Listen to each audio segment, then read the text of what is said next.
الحمدللہ رب العالمین والصلاة والسلام علی سید الانبیاء والمرسلین اما بعد فاعوذ باللہ من الشیطان الرجیم بسم اللہ الرحمن الرحیم۔ حضرات محترم، آج ہم آپ کے سامنے زمینی سات ہیں یا ایک ہے، اس حوالے سے ایک تعارض کی تطبیق قائم کریں گے۔ چنانچہ ترمذی شریف کی حدیث پاک کا مفہوم ہے کہ حضور نبی کریم صلی اللہ علیہ وآلہ وسلم نے اپنے صحابہ کرام سے استفسار فرمایا کہ اے صحابہ، جو تمہارے نیچے ہے وہ کیا ہے؟ عرض کی یا رسول اللہ، آپ ارشاد فرمائیں وہ کیا ہے؟ تو آپ نے فرمایا کہ وہ زمین ہے۔ اس کے بعد فرمایا کہ کیا تم جانتے ہو کہ زمین کے نیچے کیا ہے؟ عرض کی یا رسول اللہ، آپ ارشاد فرمائیں۔ تو حضور نے فرمایا کہ زمین کے نیچے پھر زمین ہے، حتیٰ کہ حضور نبی کریم صلی اللہ علیہ وآلہ وسلم نے 7 زمینیں شمار فرمائیں، جس سے معلوم ہوا کہ زمینیں 7 ہیں۔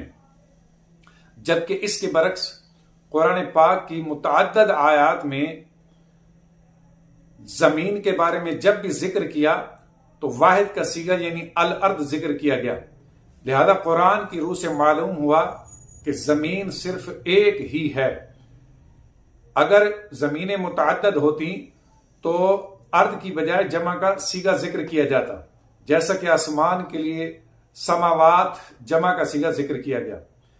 اب زمین کی تعداد کے حوالے سے حدیث اور آیت کے درمیان بظاہر تعارض معلوم ہوتا ہے۔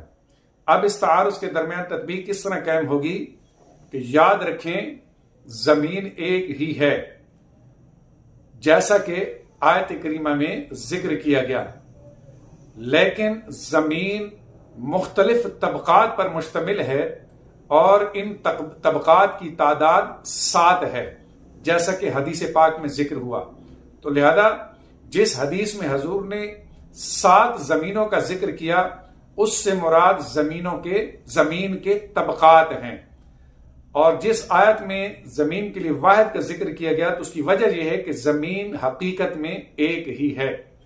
اب اگر اس تطبیق کو تسلیم کر لیا جائے تو آیت اور حدیث کے درمیان تعارض بھی ختم ہو جائے گا اور اس حل کے بعد اختلاف بھی ختم ہو جائے گا۔